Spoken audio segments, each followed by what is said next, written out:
of Genesis.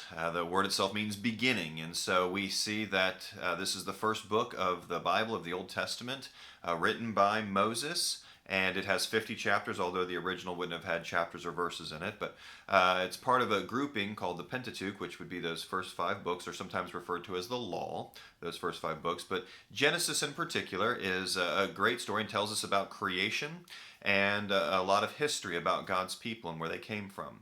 So it really starts with chapters 1 and 2. We see the creation account, how God created all things, and He made it from nothing and then created everything. And everything was made on the earth, animals, plants, everything, the seas, the mountains, everything was made, and things were made according to their kind. And He created the first humans, Adam and Eve. So where did we all come from? Adam and Eve. And so we see the detailed account of creation. And then in chapter 3, we see that God gave them a command, don't eat from a particular tree. The tree of the knowledge of good and evil, and God was in fellowship with them, but they were tempted by Satan and disobeyed. And so the fall of mankind, which brings in sin, which is sin into the world and brings in death, physical death, that means now that they will one day die, but also spiritual death. And so God removes them from the garden so they don't stay in the garden and live forever separated from God.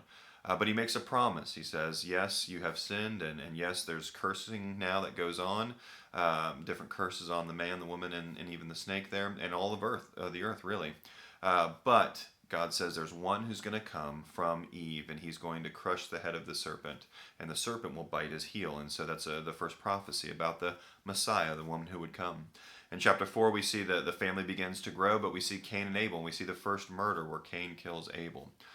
We see other children come, and the earth begins to get populated. Well, the earth gets pretty full of people, but then they're evil, and their hearts are evil, and the intent of their hearts are evil. So God wipes out everybody on the earth except Noah and his wife and their 3 sons and their wives. And He puts 2 of every animal on the ark, and He tells, of course, Noah to build that ark, and He floods the earth, and kind of a reset, if you will.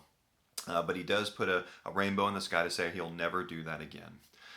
Then it moves on to, He calls this man Abram, or Abraham, who was one who worshipped other gods after the earth had gotten populated again after the flood. And He says, I'm gonna bless all the nations through you. But Abraham didn't have a son, and he was an older man. But God honored that, and when He makes His covenant, He's the one who fulfills it. And so He has this covenant, this promise to Abraham. And Abraham and Sarah eventually have Isaac, and Isaac has a son named Jacob. And so God says again, through Abraham, through Isaac, through Jacob, I'm going to bless the nations. And even through the tribe of Judah, which is one of Jacob's sons, Jacob ends up having 12 sons.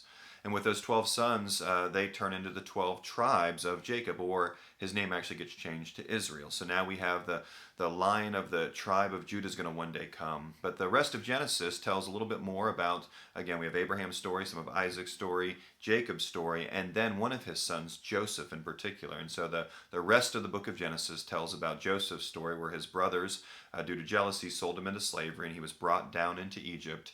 And it shows how God used a bad situation, evil that they tried to do. God used it for good, because there was a great famine coming.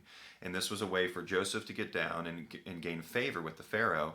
And he becomes number 2 in all of Egypt. He's the number 2 person there, and he's over everything. And so what happens is God moves Joseph's father, Jacob, and their family down to Egypt during that famine to provide for them. And so all of Genesis pointing to God being the one who creates, the one who makes promises or covenants, the one who fulfills those covenants, and the one who provides for His people. And He's establishing His people throughout the book of Genesis, and it's all looking forward to the coming of Jesus. Stay tuned tomorrow. We'll look at the book of Exodus. Have a good day.